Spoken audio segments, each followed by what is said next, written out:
Okay, so today we are talking with David Emmons, who I'm going to read David's bio, but I've been seeing David all over YouTube, and I just love it because I love David's production values, and I think this is going to be a really cool conversation that we have today about how you can get your artwork seen by more people. So today's interview is with David Emmons, owner of Artist Marketing Formula, a company that helps artists and other small specialty business owners utilize the power of the internet and social media marketing to sell online and set up a sustainable online future. David has spent many years going to art fairs and selling his copper and stained glass sculptures. And he did that up until a few years ago when he started doing research on how to successfully and sustainably sell your work online. He now teaches others how to have the same success online.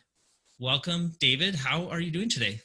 Thank you, Mitch. I'm fantastic. I'm having a great day, busy day actually, but I'm doing well. How about yourself? Yeah, I'm having a great day too. This is the last official duty on my day today. So it's nice to end it like with a cool conversation, get to meet somebody new. To start off, why don't you take us back to right before you started understanding how things work online? Because I remember for myself, it was back in about 2006, and I was coming home from Asia for Christmas, like, how the heck do people make money on the internet? How does this whole thing work? And that's where I started. But for you, what was the question that kind of led you down this path? Well, I've been selling at shows for years, 35 years or so on the road, selling at art festivals. And, when the internet finally came along, I thought, well, that's never going to work for what I'm doing. Nobody gets up in the morning and searches for what I create. And because the internet was really search dependent in the early days. And so for the longest time, I didn't even want to have a website. Then I finally created a website because I figured it would be a convenient way for people to see my work. And then I found out pretty quickly that it was a convenient way for them to place an order. And I knew all along that sales would come from residual sales after the show. So people that took your business card, they would always call you on the telephone. Well, now instead of a telephone call, they go to your website and place an order. And so it became handy. Less phone calls, orders would come through the website. But it still wasn't generating any new business. And it wasn't until about 10 years ago when I had this strong desire to figure out a way to not do so many shows. It was, all right, how do I make a life shift so that I just don't have to do all of this travel, all of this setup, all of this unpredictable nature of the show business? And, the internet was the obvious answer, most likely, but, could you make it work? And for the longest time, it just, everything I looked into, trying to figure out Google AdWords, trying to figure out SEO, all of these things were search dependent, and it really didn't make any sense until social media came along. And once social media came along, then I started seeing something different. And that's when I dug in deep and I really started trying to analyze, how does this work? What is this all about? And then there were some things that happened where it just exploded. Like, wow, that's the answer. And, and once I saw those, I started going down that trail and I dove in. I knew it was the answer. And then some unexpected things happened, which made it even more powerful. And it got to the point where I realized this absolutely works. For me, when I started investigating, I knew in order to replace my show income, I had to know that it was sustainable, repeatable. Could I count on it? Those kinds of things. Yeah. It couldn't just be, a lucky break. And so, when I started to investigate it, and again, it's probably 10 years ago, I got real serious about 6 years ago. I even gave up a couple of big shows and I kind of locked myself in my office for 3 weeks. And I said, you know what? I'm going to spend this time. I'm going to dedicate this time. It's kind of like what you were just saying in the introduction. If you dedicate some time to honing a skill and really get serious about it, it's amazing what you can accomplish. So when I did that, I started finding the back-end tools to the Facebook platform is really what cracked everything open for me. And your ability to target and get in front of your exact customers. And that's really the very first thing that made me say, wow, all right, now this is no longer a search game.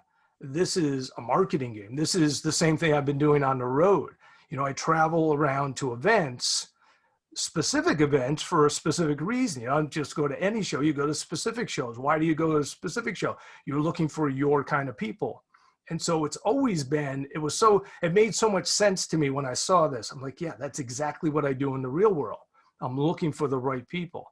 And so when I saw that these tools were available, and I didn't even know in the beginning how powerful they were, but I knew, okay, you can target people who are, interested in this, and then also this, and also this. And so I know pretty good chance that they're my people. It's the same reason I would go to let's say I'm in the gardening niche. Is the sculptures I make lend themselves to people who love plants. So I would go to flower shows. Now, flower shows were perfect because those are my people. Well, I can target the same kind of people online, and and then it comes down to putting the right thing in front of the right people. So when I saw that, that's what broke everything open for me. I'm like, wow, this looks like it can work. That's so fascinating. And I have a background in kind of like similar thing, playing with the similar kind of tools. And I guess right off the bat, I'm curious about, in the beginning, did you first have that breakthrough by targeting the flower people? Because you're selling sculptures, right? And so the first thing I think that people go to is like, all right, I make sculptures, and then you interest sculptures, but maybe that's wrong because so many other people are thinking along the same way. But if you go to like 1 degree off, maybe it's more than 1 degree off, but you type people who like gardening and flowers, well, then all of a sudden it's almost like a blue ocean if people are familiar with that kind of strategy. Is that how it was for you? And it was just kind of like lightning in a bottle? Exactly. And then as I learned more, and I learned how granular you could get on your targeting. For example, some of the targeting I do, I'll target people who like flowers and plants and gardening. That's a real broad audience. It's, millions and millions of people. And I always target women, and always between like 35 and 65 plus. But then I can narrow it down to people who only subscribe to certain magazines. And then I can narrow further. And what I like to do is I like to throw in a category where I say, anyone who knows this, who's interested in this, is absolutely my customer. It's like a real granular category. And for me, what I use is the Chelsea Flower Show in England. So there's a real big famous flower show. If you've never heard of it, you're probably not one of my customers. Right, yeah. But any of my customers will know the Chelsea Flower Show. So I will target, and I'll throw that in as a filter to kind of filter everyone through that interest. And so now I've got flower and plant lovers, and I've got certain magazines that they subscribe to. And then I've got the Chelsea Flower Show, and I'll put my ads in front of those people. And it's just amazing. I mean, one of the ways I like to describe it is when I was traveling doing shows, I would typically sell 1% to 2% of the attendance of the show, which meant 98% of the people at the event were not my customers. When I market online, I'm actually marketing to the 2%. Maybe it's a little bigger than that. Maybe it's like 5%, but I'm really narrowing it down ahead of time. So I'm not in front of this massive audience of just a bunch of people who like the event. I'm in front of a very narrow audience, and it's a game changer. Do you remember what it was like when you finally cracked it? Did it take you a while, or was it kind of immediate? No, it actually took a while because, I saw the tools in the beginning. I'm like, wow, these are so powerful, but I didn't really know how to use them. And so I had to learn. So I was using, I was probably marketing to the 70%. And then I got, Right. Now I'm 60%. And then I learned, I think I marketed for probably a year or more on Facebook before I learned how to layer and get really ninja with my targeting.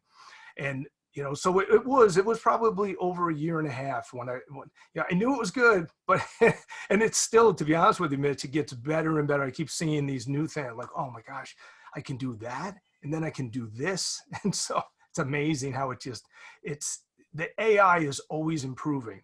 Mm-hmm.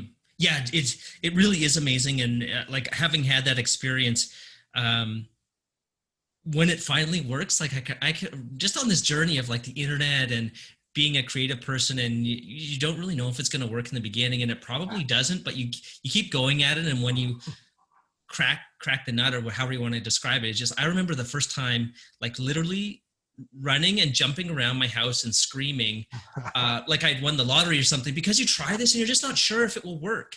Right. And so I think that, like, for somebody, I think we might already be talking over the head of a lot of people, but like, how does somebody get into this? I was just on a call yesterday with somebody who specializes in helping artists with marketing, and we are just talking about we're not sure if artists actually want to learn the marketing part. Like, it's essential, but there's resistance, or they don't want to do it. And I imagine like you and I and this other person, was kind of like there's a left brain, right brain, where we can be analytical and fill this up, figure this stuff out. But who do you find really thrives with this? So there's somebody's listening, be like, oh, that's me. I should do more of this. Because I think there's also those other artists who are like, oh, numbers and all this stuff just makes me melt down. And that person probably, this is going to be really, really tough for those people. Well, the cool thing is there certainly are going to be people that are, like you said, like us, who really, you go into the back end of Ads Manager and you look at the data and you're interested in the data and you're tweaking things and trying to get the most out of it. But, to be honest with you, you don't even have to do that for it to work. And one of the things I said earlier, that there were some surprises when I started doing the online marketing.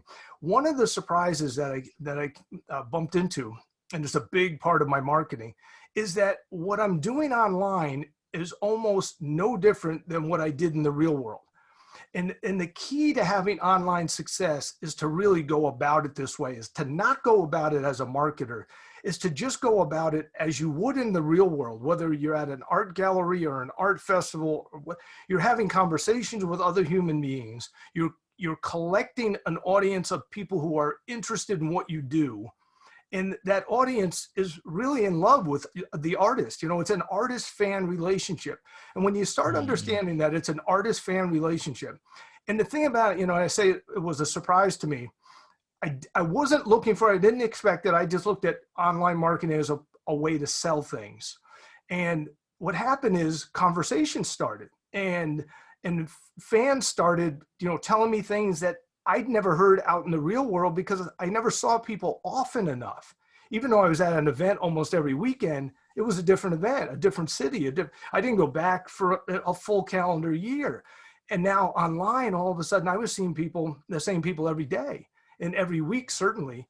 And they're commenting and they're talking to me about just all these things I never really spent a lot of time thinking about. And so the fan artist relationship thing is huge. And so when you start thinking about, what does that mean as you grow a fan base? That's where all your customers are. And so just recognizing that there's a way to go online and sell your work and have an online presence and be who you are as an artist. And the result will be sales for those people who don't get into the marketing end of things. Mm-hmm. Sales just happen when you do certain things right. And that's what I found. It was just so exciting. So really any artist can do this. And that's one of the misbeliefs. It's like, I got to be a tech guy. I've got to understand analytics. And really you don't. In fact, it's much more, if you're really good at analytics and numbers and all the marketing stuff, and you don't get this other human relation part right, you're not going to succeed as an artist. You've got to be the artist who understands that you're going to have fans and the fans love what you do. When you understand that, and then you start tapping into these powerful tools, that's when you win. That's the combination that makes it work. I love that. And so I just had this like lightning bolt moment here, hearing that. And so for me, what just made a lot of sense is this idea that, because I think of this from the standpoint of me, who's attracting students who want to improve their art skills.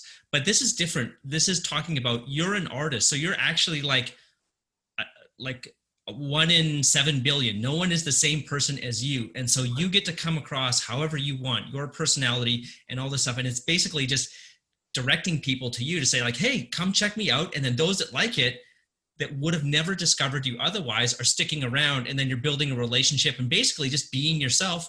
And then you say, hey, I just finished this piece. And people are like, oh, I really love that new piece. Like, can I buy it? Or, not right now, but they just keep following you and keep deepening the relationship, so that the next time you have something that really resonates with them, they know that these pieces are going quick. I'm guessing because now you're not waiting, like you're saying, from like a year to get to the same show. So instead of maybe there being, let's say, like 100 people at that show who are interested in your type of work, now there's 2,000, 3,000, 10,000 people inside your Facebook group, or I guess this is one way that you could do it, that are already interested in that. And so there's a much larger buyer pool that's there every single day, which is I'm just getting goosebumps.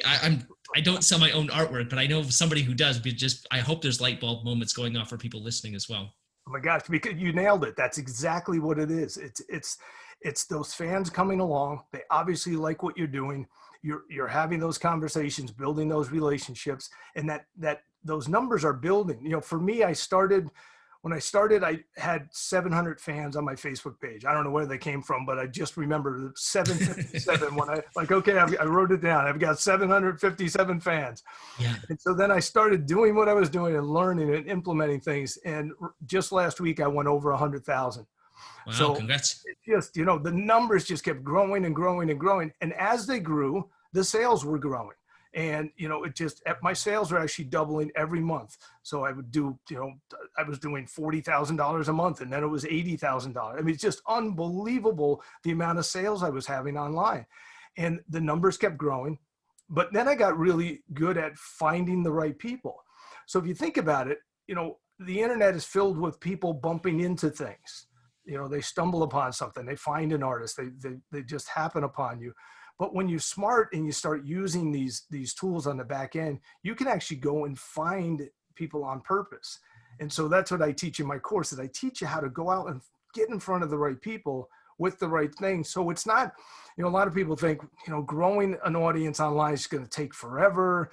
How do I find the right people? I've got a lot of people will say this about Facebook and Instagram, is there's lots of people who like what I do, but nobody ever buys. And the reason for that is, you're just allowing people to come versus going and finding people. Now, when you go and find people, you can target people who like the style of art you create, but they also have a habit of buying. And so the way you know that is you target the right things. I mean, I typically for artists, I have them target Christie's and Sotheby's, the big art auction houses, the big art festivals where people go to buy, like Art Basel. And so when you put that in a layer of targeting, you know that everyone who's filtering down through your other interests are absolutely art collectors. And now when you start putting your work in front of them and they come into your world, and let's say now you have 10,000 fans, we've got 10,000 fans on your page. It's always growing. You're doing things on your page. And like you said, you finish a piece this week and somebody buys it. Maybe somebody doesn't buy that one, but next month they now have enough money and they want to buy. And so it's amazing what happens. And it really comes down to staying focused, staying in one lane, and just being who you are. I mean, it really is that simple.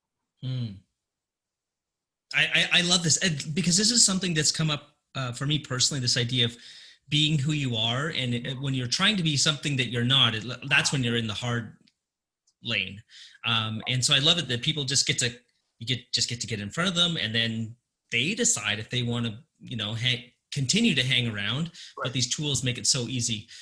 So the next thing that I'm just walking through the stumbling blocks that I think somebody might have. The next thing, some artists, not all, are cheap, right? They want to do things themselves. We have a very can-do attitude as artists. I find that's kind of like common to almost all artists, and we like to figure out things for ourselves. So when it comes to investing in this, because I think it's like you have to invest, just like going to a show. So maybe somebody who's already going to shows, they're comfortable with doing that. But for somebody who's new to this whole thing, the whole idea of spending and putting your credit card into Facebook might seem kind of scary. But what do you say to these people? Because it's kind of, I had this vision in my head, and it can apply to so many things in life, where it's like, you're clutching to the side of the pool and everyone's out in the pool having fun. Like, come on, just have fun. But you're like so afraid. And that's really life. And I know I am that person in certain areas of my life. In certain areas, I'm the person having fun. But to the person that's afraid to spend or invest or just get started, what do you say to them to kind of get them past that? Because I think once they start to see the results, they'll be like, oh my God, there's 100 people that saw me, and it's just a totally new experience. Well, I mean, I guess I would say two things. I saw a metaphor for whether or not money is going to flow into your life, through selling your work, and whether it won't. And it had something to do with clutching. Your fist is so tight holding on to the money you have that it's not, your palm is not open so you can receive. And so when you're hanging on so tight, there's no place to put anything. anything new, nothing can flow in. And but the other thing I would say is, and this is a little more practical, and you can advertise for as little as $1 a day. And that's what I encourage people to do. You know, $1 a day is just such a small amount of money, and you actually see results. In fact, in my course, I teach people how to get a $10 a day reach on $1 a day budget. And the reason you can do that is there's two things that will drive your reach on a Facebook ad. One is the budget, and the second one, that's the biggest two, the second one is engagement. So if you can design an ad that the algorithm loves, that engagement alone will increase the reach when you have budget behind it. So if you put $1 a day behind an amazing ad, and I teach how to do these things right, it just goes nuts. I mean, you literally can I have a lot of my ads all year long are running at $1 a day. And so it's not about a big budget. And so it gets exciting when you're willing to say, you know what, I'm going to commit to this for a month, $30. Okay. I'm going to, do a little research so that I'm smart with what this ad is going to be and my targeting. I'm going to be smart about my targeting, and I'm going to spend $1 a day and see what happens. And if you do it right, you're going to be amazed. I mean, it's absolutely amazing because sales come in. I was talking to a couple of my students earlier today, and one is a new student. He sold 2 pieces of work yesterday, and he was so excited. And I was excited for him because I remember when it first starts, and yeah. I'm thinking, I have 50 to 60 orders come in every single day. And, my price point's around, $80 to $100. So it's a little different. I'm not selling $500 or $600 pieces of art. But still, I have these consistent sales rolling in every single day. And, to the point where I just turned all my ads off because I'm totally at my limit because of Christmas and the deadline and shipping and everything. So it's but when I see one of my students just start, I'm thinking, oh, I remember one of my students posted the other day that he started with, he said, I remember starting with 700 fans and he just hit 3K. And so he was so excited. And I was thinking, I remember those times. I remember hitting 3K. I remember hitting 7. I remember hitting 10. I remember hitting 18. I was standing at a show when I hit 18. I'm like, I've got 18,000 fans. And now I've got 100,000. And I'm like, I don't even try and get fans anymore. But, when you stay in this lane and you stay focused, it happens. Your fans are out there. I mean, that's the bottom line. If you're an artist and you're creating things, this. People are looking at your work and they're telling you, wow, that's amazing. You're an amazing artist. You're a talented artist. You should sell your work. You should really sell your work. People would love to own that. And the truth is, that's true. And there are lots and lots of people out there. You just have to get in front of them. I absolutely love this. And so who does this work for? Actually, if somebody's listening and you're curious to find out more, it's artistmarketingblueprint.com. That's the best place to go to? Yeah, if you go to artistmarketingblueprint.com, you can register for a free masterclass. So I teach a masterclass where I dive a little deeper into all of this stuff so you can really see, okay, what is David talking about? Where does this actually work? So yeah, artistmarketingblueprint.com. Awesome. And I was talking with somebody else who was watching it, and they're really impressed, like just going behind the scenes in Facebook and seeing how you do things. And it's like, I'm taking things away. So it's not one of those fluffy master classes, because there's a lot of master classes these days. But no, I'm getting excited here, and I'm excited. I don't know if somebody ends up going ahead and doing this and working with Facebook, I would love to hear your story of how it worked out for you. But what type of artist does this work best for, or is there anybody that it doesn't work for? Well, I always tell people that it works for any small business owner. So it really, right. the key component really is owner-operated business, okay? Because it's really about small brand, because it's about connecting humans to humans. Mm-hmm. Okay, so the ideal connection are artists, because there's always been, throughout all time, there's always been an artist-fan relationship. So, you fall in love with a singer-songwriter, a painter, a photographer. But this works for restaurant owners. It works for real estate agents. It works for anyone who has a personality and they want to connect with their audience, because really it's about connecting with your audience. And the interesting thing about that is the platforms are built for that. So the platforms, I always tell people that the internet is rigged in your favor. And what I mean by that, and this is literal, the algorithms are rigged. They are designed, they are set up to give the users of the platform more of what the users want. And what the users on the platform want is interaction with friends and family and people they want to connect with. And typically they want to connect with small brands. You know, that's why shop local is a thing, and going to farmers markets and buying from an artist and supporting small business. All those things are real, and that real authentic interaction, which is what I teach people how to do that. But the cool thing is, you don't have to teach artists how to be real. You know, most of them, and that's the problem with marketing. If you make the mistake and try and go to the internet with a marketing mindset, trying to figure out marketing, or you go to some marketing guru and try and learn how to market like a pro and write sales copy like a pro, that's not how you win. It's about being authentic. It's about being real, because not only will your fans connect with you, but the algorithm will favor everything you put out. Your page will be more popular. Your posts will reach further. Your ads will go farther. All of that stuff will work to your advantage. It's absolutely amazing. I love it. It just feels so doable for people. So what you'd mentioned a couple times now, this idea of staying in your lane and focusing, what does that actually mean? Because I think it's something worth clarifying, because focus means different things to different people. But when you're saying it, what does a student who's not focusing look like, where you maybe like correct them and get them back on the right path? And I see them all the time. And it's part of the problem I had coming to this, but I knew it wasn't going to work. I knew that if I allowed myself to get pulled in too many directions, I would never succeed. You would either burn out with time, or you'd burn out with money, or a combination of both. But the reason I say focus is there is more than one way to make money online, to sell your work online. However, you can't do them all. And so staying focused means pick a lane that works, that you absolutely know works, and then stay in it. Because if you don't, you know, if you say, oh, you know, I heard Pinterest was good. I heard I should go do something on Etsy.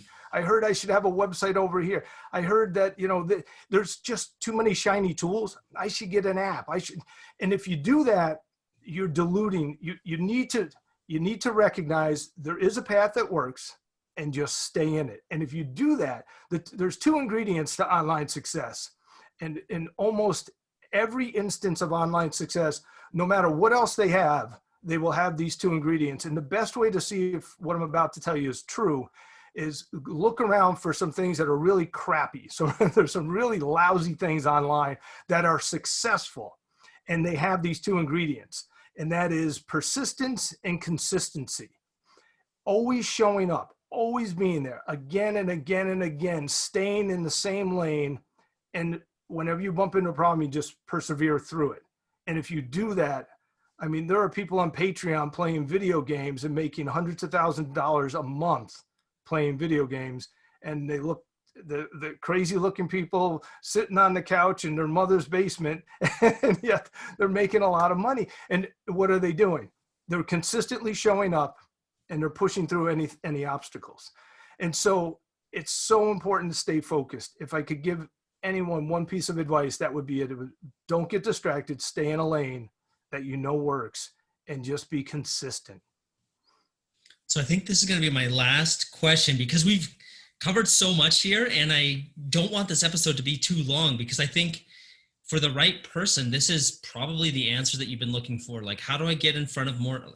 I guess it'd be like, how do I make more sales? But it's really, I think the key takeaway here that I have is that, look, however you are like a beautiful and unique snowflake, to borrow a line from Fight Club. And that's great. That you just have to show up and get in front of people. And some people will like you and some people won't like you. And it might be a little bit scary in the beginning, but don't worry about that. Just like keep going.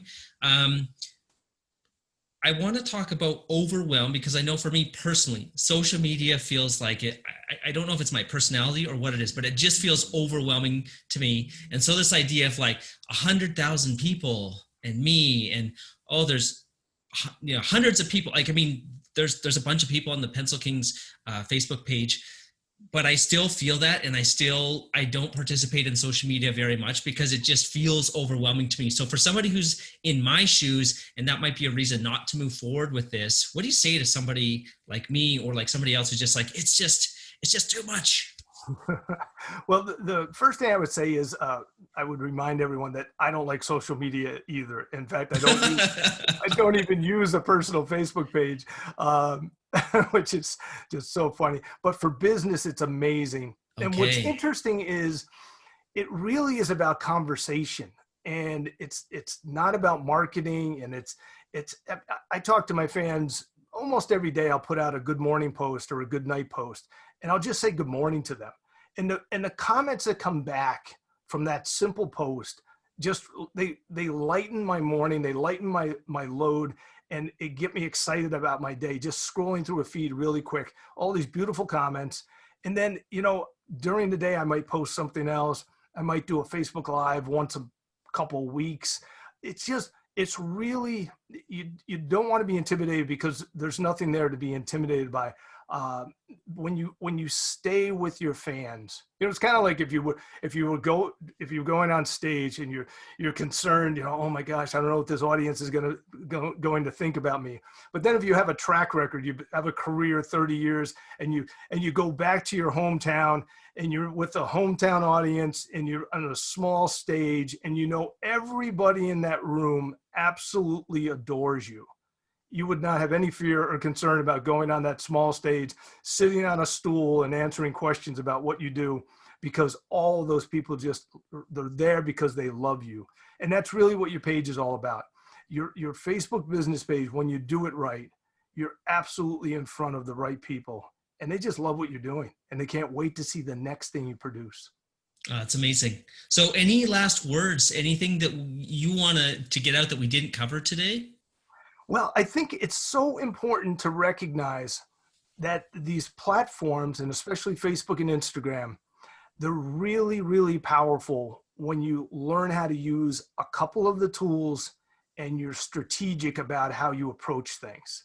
So a lot of people will say things like, oh, Facebook doesn't work, or the internet doesn't work, or Instagram doesn't work.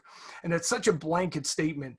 And the reason people say that is because they'll set up a profile, and they'll just put their things out there. And on the surface, even though these platforms are powerful, on the surface, they're way too broad. And so they're not impactful.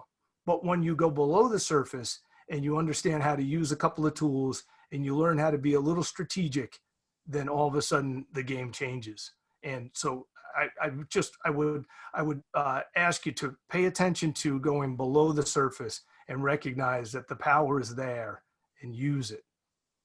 Awesome. I love it. And so once again, artistmarketingblueprint.com is where you can go and check out the masterclass. And if this whole Facebook thing is new, you'll see exactly what that looks like on the masterclass, and Exactly. you can kind of, get a fresh set of eyes on it.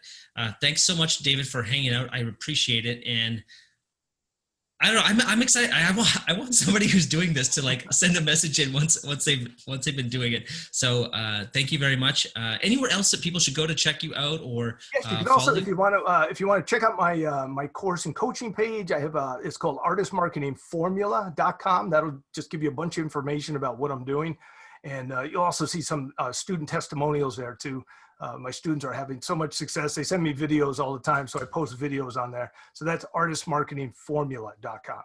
Okay, I actually do have one more question here, because you mentioned the students. What is the, we have these programs like, okay, the results are not guaranteed. What is the unrealistic result? Like, what is the student that's like, oh my gosh, I almost feel weird telling the story because their results are so wild with this. Do you have a student like that? I do. I have two I'd like to share with you. One is a young lady down in Florida. She paints commission. She paints pets. And I think it was about 24 hours after she enrolled in my course, she took one of my strategies, just did one, right? I encourage my students to just start implementing what I'm teaching you. Some of these things are so easy. So she did one strategy. She landed a $12,000 commission job, which was really exciting. But the reason she sent me an email was because the woman was having her commission the family dog for her husband as a surprise. Because it was a surprise, she didn't want to write a check, so she overnighted a cashier's check. So this student, literally within 24 hours or 48 hours of enrolling in my course, had in their hand a cashier's check for 12 grand. Wow. So she was all excited about that. And then another student just a couple of weeks ago, she's sent me an email. She's about a third of the way through the course. And again, this goes to implement as you go along. It's not about consuming it all the course. It's about just start some of these things. And Tina is from New Zealand, and she sold 5 originals over the last 2 weeks for $8,000. So a total of $8 grand in just the last couple of weeks, 5 original paintings. And she's in New Zealand. So I have students all around the world. And again, they got all kinds of stories. I sold a painting today, I sold a print, or maybe it's just fan numbers. You know, it went from 300 fans to 3,000 fans. So it's exciting. They get excited the same way I was getting excited in the early days, because you see it work. It's like you were saying earlier, you see it work. You're like, wow, this is amazing. And then the really cool thing that I saw early on, and this is so important, is that it's sustainable. And you know it's going to keep going. That's so important for online success. You've got to know it's repeatable. You got to know it's sustainable. And it's not just about these platforms. I teach a lot about email marketing and other marketing. So it's about using the platforms to the best that they can be used, but also pull these people off and get them into your own world as well, so that you have some ownership, such as an email list.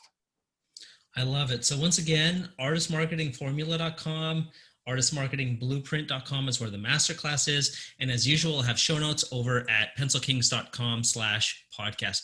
Thanks for hanging out, David. I appreciate it. And like I said, if somebody is out there, takes action on this, let me know. And if you have an amazing success story, I would love to have you on the podcast.